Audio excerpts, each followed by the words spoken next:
Është jashtë çdo imagjinate që OSBE-ja me gjithë se mund të vëri në duke këtë apo atë gabim apo mungesë standardi apo mungesë të vepruar në përputhje me standardet e OSBE-s, nuk ka se si të arrin konkluzionin që zgjedhjet janë të pavlefshme apo të vlefshme. Domethënë, ne jemi përtej asaj faze ku OSBE-ja mund të shpalli të pavlefshme zgjedhjet në Shqipëri. Është e paimagjinueshme. Domethënë, patjetër, këtu vlen të theksohet që sa kohë të kesh monitorues, do kesh edhe propozime për përmirësimin e kodit zgjedhor, sepse në 97-ën kam qenë prezent kur është formuluar mandati i prezencës së OSBE-s Shqipëri dhe mendoja që do ishte çështje mua, isha bërë shumë ta një vit apo dy prezenca e OSBE-s Shqipëri. Kanë kaluar 28 vjet dhe vazhdon edhe është këtu akoma dhe nuk e egzageroj të them që herë mbas here edhe i nxjerr punë vetes me ato problemet që vëren, sepse po ta shikosh në fund të ditës, ajo në raportet e saj thotë çfarë ka thënë opozita për këtë dhe çfarë ka thënë majoranca për këtë, çfarë ka thënë kryetari i partisë X për këtë dhe çfarë ka thënë gazeta Y për këtë. Pra i rreshton të gjitha dhe në momentin që ato fjali futen në raportin e OSBE-s, pa prit mos marrin punën e OSBE-s, pavarësisht që OSBE-ja thotë që filani më tha kështu apo në këtë gazetë u tha kështu. Dhe shumë shpesh ka ndodhur që për shkak të një raport, për shkak të një citimi të një gazete në një raport të OSBE-s, mbajtur në Këshillin e Përhershëm të OSBE-s në Vjenë, në Shqipëri është komentuar që kështu deklaroi OSBE-ja. Në fakt, ambasadori i OSBE-s në Tiranë, në raportimin që ka bërë në Vjenë, ka njoftuar se kryetari i opozitës Edi Rama në atë kohë ka thënë kështu e kështu, apo kryetari i opozitës Sali Berisha në këtë kohë ka thënë kështu e kështu. Këto pse të marrën nga raporti thuhet që kështu thotë raporti i OSBE-s, ndërkohë është citim i vetë shtypit shqiptar. Është ajo fjala Shkodrane, e tha rrenët e ura bunz valjet dhe dugajt e re besoj edhe vetë. Dhe në raportet që kemi pasur me ta, duke qenë përfaqësuesi i Shqipërisë atje shpeshherë na është dashur që të themi të korrigjojmë ose të shprehim mendimin e autoriteteve shqiptare në këndvështrimin formal zyrtar, si shkallët e komunikimit, në atë mendim që ka shteti shqiptar. Dhe na është thënë që nuk është se po e themi neve këtë, e ka thënë udhëheqësi i opozitës tuaj këtë, e ka thënë gazeta filan këtë, nuk është se po e them unë. Pra, edhe aty kur jemi munduar të themi që shikoj se kjo nuk shkon, se nuk përputhet me realitetin, ai thotë që nuk e kam thënë unë, po e ka thënë dikush tjetër. Okej, atëherë i bie shumë tepër një lloj telefoni prishur në fund të llogarive që jo, ato janë shumë të vlefshme sepse bëjnë me dije një lloj ekspertize, sepse ata vëzhguesit ose OSBE që vinë këtu janë patjetër ekspertë të çështjeve zgjedhore, kanë edhe bërë edhe shkollën, kanë marrë pjesë në dhjetra vëzhgime në vende të tjera, kanë një lloj eksperiencë, shikojnë se çfarë dhe bëjnë propozime me shumë vlerë se çfarë duhet bërë në të ardhmen. Problemi im është që kur nuk e kanë bërë për 28 vjet, do presim në 28 vjet të tjera që të bëhet kjo punë, domethënë kur mund të vijë ajo ditë që OSBE-ja, Odiri, BE-ja, Shtetet e Bashkuara të thonë për zgjedhjet në Shqipëri. Okej, ky është raporti përfundimtar që kemi neve, bëni këtë dhe ne po ikim, sepse, shiko, në dikur ne kemi folur për një lloj varësie ndërkombëtare që ka ekzistuar në Shqipëri. Pa na thënë OSBE-ja që kjo është kështu, pa na thënë BE-ja që kjo është kështu, ne kemi qenë si të fjetur, si të nënshtruar, pra gjithkohën kemi pritur çfarë thonë tjerët.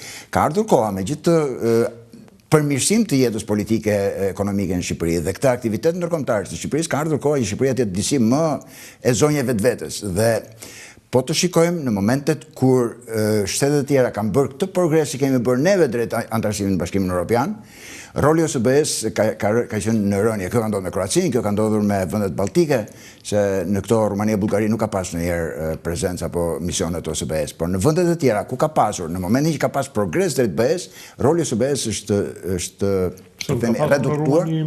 Jo, nuk ka pasur. Interesante, sot dia. Mendoj që kishte gjithandej. Jo, sepse ka pasur në ish Republikat Sovjetike dhe në vendet e Ballkanit Perëndimor. Nuk ka pasur në vendet tjera. Edhe në, ish Republika Sovjetike dhe në vendet e Ballkanit Perëndimor. Ne konsideroheshim si të dala nga diktatura që nuk dinim se si çfarë ishte demokracia dhe tash mas 30 vjetësh na e kanë mësuar. Po. Okej, është e vërtetë në fakt që edhe ata punojnë për rrogat e tyre në një farë mënyrë në fund llogarive. Ambasador, do doja të flisnim pak për Shtetet Bashkuara të Amerikës. Bëri buj gjatë fushatës zgjedhore, Lacivita. ishte kali i tyre, me sa kuptova strategjia e tij ishte që të harrinte të nxirrte një vizë Berishës për treguar që në ngrata ka rënë. Kanë dalë edhe letrat që i shkruan te një studio ligjor të Departamentit të Shtetit, nuk ja dolën. Berishës i mbeti në ngrata. Ndërkohë opozita pretendon që dosja e Berishës është një dosje e mbushur me, thashë the, me shtypi, madje Tritan Shehu shkon më larg, thotë është bosh. Ndërkohë kanë marrë edhe një studio ligjore, $6 milion, e cila pretendohet që do loboj për Shqipërinë, për demokracinë, por në fund vëllogarive është problemi Berishës. Si shikoni rolin e Lacivitës? Ju në fakt ai shkreti në 2 intervista tha unë jam në emër personal këtu, s'jam në emër të Trumpit. Po në fakt ky njeri ka ndikim te ambasada Trump, fakti që akoma nuk janë uruar zgjedhjet për shembull? Nuk është uruar kryeministri? Fakti që Shtetet Bashkuara të Amerikës ndryshe nga herët e tjera nuk kanë reaguar deri tani për zgjedhjet në Shqipëri, unë e lidh me mënyrën se si vepron administrata amerikane mbas 20 janarit, që ka hyrë në zyrën ovale zoti Trump. Nuk tentoj ende, nuk kam ende në një sinjal që të më bëjt mendoj që Shtetet Bashkuara të Amerikës tash janë duke peshuar mbarvajtjen e zgjedhjeve në Shqipëri dhe çfarë vendimi do marrin, do t'i njohin apo do thonë që nuk i njohin. Nuk besoj, nuk ka asnjë sinjal të kësaj natyre. Është fakt që nga 20 janari e gjithë administrata amerikane është në një lloj, dikush mund t'i quajë kaos, dikush mund t'a quajë në lloj reformimi, dikush mund t'a quajë në një lloj ristrukturimi të mënyrës se si funksionon, sepse po të shikojmë rreth 2 milion punonjës federal janë dërguar në shtëpi dhe që nga 20 janari dhe ju është thënë që do paguheni deri nga qershor korriku dhe pastaj do shikojmë se si do të riktheheni. Pra, ka një rishikim të gjithë mënyrës se si funksionon administrata. USAID është suprimuar fare e kështu me radhë.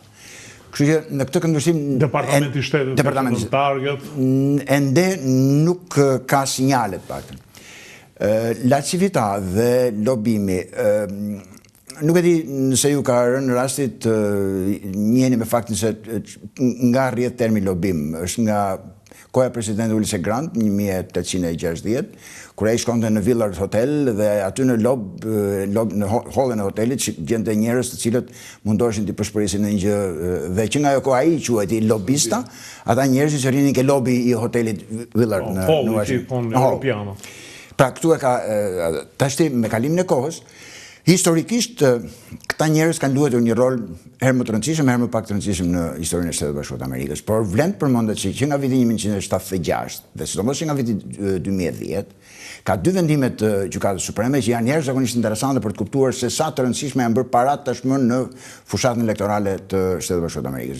2 këto vendime të Gjykatës, njëri bën fjalë për sasinë e parave që mund të harxhohen dhe në 1976 Gjykata e Lartë thotë që nuk ka kufizim në sasinë e parave që harxhohen sepse nuk mund të kufizojmë sasinë e lirisë së shprehjes. Pra, me ti mund të harxhosh, të duhen për të harxhuar para në mënyrë që ti mund të shprehësh vetveten përmes gazetës, përmes radios, përmes televizionit, përmes fletushkave etj. Pra, në qoftë se ne do të kufizonim shpenzimin e parave për komunikimin politik, kjo quhet kufizimi i lirisë së shprehjes në bazë të amendamentit të parë. E pas kanë kapur veshin e Pra, në 1976 u hapën të gjitha portat për të mos kufizuar se sa para harxhohen. Në 2010 është një vendim tjetër, më duket që ka qytetarët Union Citizen versus Komisioni Qendror i Zgjedhjeve në Shtetet Bashkuara të Amerikës, sipas të cilit korporatat dhe këto sindikatat nuk kufizohen për sasinë e parave që mund të harxojnë në fushat elektorale.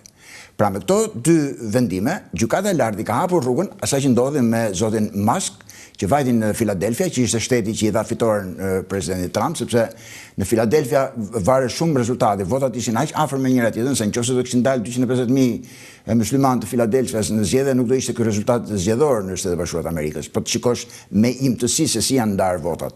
Dhe prandaj Elon Musk ngriti bazën atje në java 2, jepte nga 1 milion në ditë me një lloj lotarie se kush merrte pjesë këtu e kush merrte pjesë atje. Pra ka harxuar rreth $120 milion për fushatën e zotit Trump në Filadelfia, sepse nuk ishte marrë asnjë lloj kufizimi. I rash gjatë për të dalë në atë për të arritur në një pikë ku lobimi dhe parat në Shtetet e Bashkuara të Amerikës ka arritur një pikë që janë bërë vërtet problematike që mund të ndikojnë deri në deformimin e rezultatit e vullnetit të popullit nga mënyra se sa më shumë para të futen në lojë, aq më shumë ose politika ndërkombëtare si në rastin tonë. Ndodh. Por të vim te rasti konkret që na shqetëson neve, përsëri sado që para të harxhosh për lobim brenda vendit nuk është njësoj si të harxhosh para për lobim për jashtë vendit, sepse pastaj fillon të hyn në disa gjëra shumë më delikate për politikën e Shtetit të Bashkuara të Amerikës. Kështu që çka ka të bëjë me lobimin në marrëdhëniet me jashtë, gjërat janë shumë të kufizuara dhe nuk besoj që ti mund të kapërcesh etapa procedurale që duhen ndjekur për një vendim të kësaj natyre, që është thesari, FBI-a, CIA, kush mund të jenë organet e tjera që merren me këto çështje. Pra, ka një procedurë për fenomene, njerëz, organizata që konsiderohen si rrezik për sigurinë e Shtetit të Bashkuara të Amerikës. Kështu që në këtë këndvështrim, sado parat lobimit të harxhohen, do ishte shumë e vështirë për t'ju kundërvënë një procesi ligjor dhe administrativ në Shtetet e Bashkuara të Amerikës. Ndërkohë, Lacivita, mendoni që si strategjist fushatash, mendoni që ka ndikim të Trumpi edhe në momentin post zgjedhor, jo se sa e njihni ju, po si është në përgjithësi? Sepse me sa di unë në përgjithësi rekrutohet një ose dy nga presidenti, janë ata që bëjnë fjalimet që masin humorin e opinionit publik. Nuk e di, më vjen të them atë anekdotën rrit tek kpuca, ke parasysh që anekdota kur i shkon dikush në mos gaboj piktor, Po. Si i thot, këpucën e ke bërë bukur, ftoj këpucarin për të dhënë një mendim për këpucën. Dhe këpucari filloi të thoshte edhe për këtë dhe për atë dhe i tha rrit tek këpuca. Edhe kjo më vjen të them që në qofse Lacivita do pyetej nga ekipi Trump për një gjë që ka të bëjë me fushat në Shtetet e Bashkuara të Amerikës, është me shumë vend edhe do të pesh. Të pyetet Lacivita për çështje të problemeve ndërkombëtare, për politika, domethënë ka një gjë që nuk shkon, nuk likon me realitetin, sepse nuk është eksperti asaj fushë. Çudia në këtë rast është që si ka mundësi që një ekspert amerikan do japi mend për një fushat në Shqipëri, që janë gjëra krejt të ndryshme. Kjo më duket një anomali e madhe. Unë nuk do kisha paguar, por do kisha thirrur 4-5 veta apo 10 apo 15 dashamirës, edhe do kisha thënë se çfarë duhet bërë në Shqipëri. Por në këtë rast kam përshtypjen që blehet një lloj malli që shkruan USA dhe për të impresionuar, për të bërë përshtypje njerëzve me... Pra dhe vetë Lacivita i shkrev. Pra nuk ka të bëjë me mendjen e Lacivita për fushatën, ka të bëjë më shumë me ambalazhin, brandin, me markën që